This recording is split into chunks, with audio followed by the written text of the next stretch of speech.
Mateus, capítulo 9. Jesus entrou num barco e atravessou o mar até a cidade onde morava. Algumas pessoas lhe trouxeram um paralítico deitado numa maca.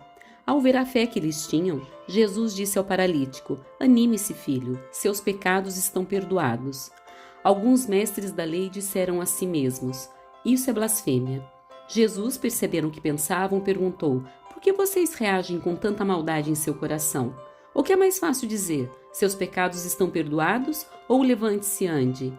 Mas eu lhes mostrarei que o Filho do Homem tem autoridade na terra para perdoar pecados."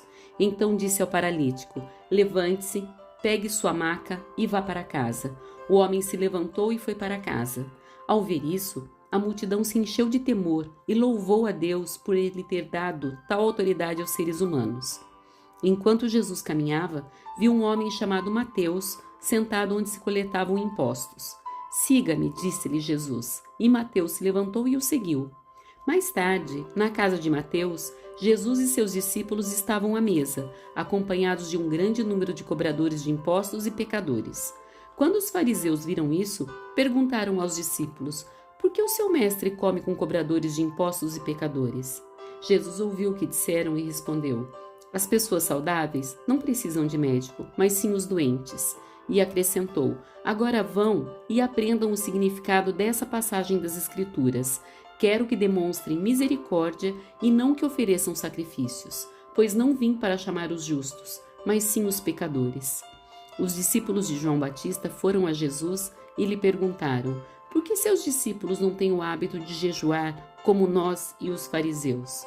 Jesus respondeu: "Por acaso os convidados de um casamento ficam de luto enquanto festejam com o noivo? Um dia, porém, o noivo lhes será tirado, e então jejuarão. Além disso, ninguém remendaria uma roupa velha usando pano novo. O pano rasgaria a roupa, deixando o buraco ainda maior. E ninguém colocaria vinho novo em velhos recipientes de couro. O couro se arrebentaria, deixando vazar o vinho, e os recipientes velhos se estragariam. Vinho novo é guardado em recipientes novos, para que ambos se conservem." Enquanto Jesus ainda falava, o líder da sinagoga local veio e se ajoelhou diante dele. "Minha filha acaba de morrer", disse, "mas se o Senhor vier e puser as mãos sobre ela, ela viverá." Então Jesus e seus discípulos se levantaram e foram com ele. Nesse instante, uma mulher que havia 12 anos sofria de hemorragia se aproximou por trás dele e tocou na borda de seu manto, pois pensava: "Se eu apenas tocar em seu manto, serei curada." Jesus se voltou e, quando a viu, disse: "Filha, anime-se, sua fé a curou." A partir daquele momento, a mulher ficou curada. Quando Jesus chegou à casa do líder da sinagoga, viu a multidão agitada e ouviu a música fúnebre. "Saiam daqui", disse-lhe ele. "A menina não está morta, está apenas dormindo." Os que estavam ali riram dele. Depois que a multidão foi colocada para fora, Jesus entrou e tomou a menina pela mão e ela se levantou. A notícia desse milagre se espalhou por toda a região. Depois que Jesus saiu dali, 2 cegos foram atrás dele gritando: "Filho de Davi, tenha misericórdia de nós."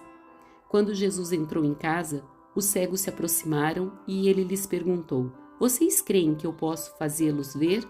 "Sim, Senhor", responderam eles. Ele tocou nos olhos dos 2 e disse: "Seja feito conforme a sua fé." Então os olhos deles se abriram e puderam ver. Jesus os advertiu severamente: "Não contem a ninguém." Eles, porém, saíram e espalharam sua fama por toda a região. Quando partiram, foi levado a Jesus um homem que não conseguia falar porque estava possuído por um demônio. O demônio foi expulso e, em seguida, o homem começou a falar. As multidões ficaram admiradas. "Jamais aconteceu algo parecido em Israel", exclamaram. Os fariseus, contudo, disseram: "Ele expulsa demônios porque o príncipe dos demônios lhe dá poder."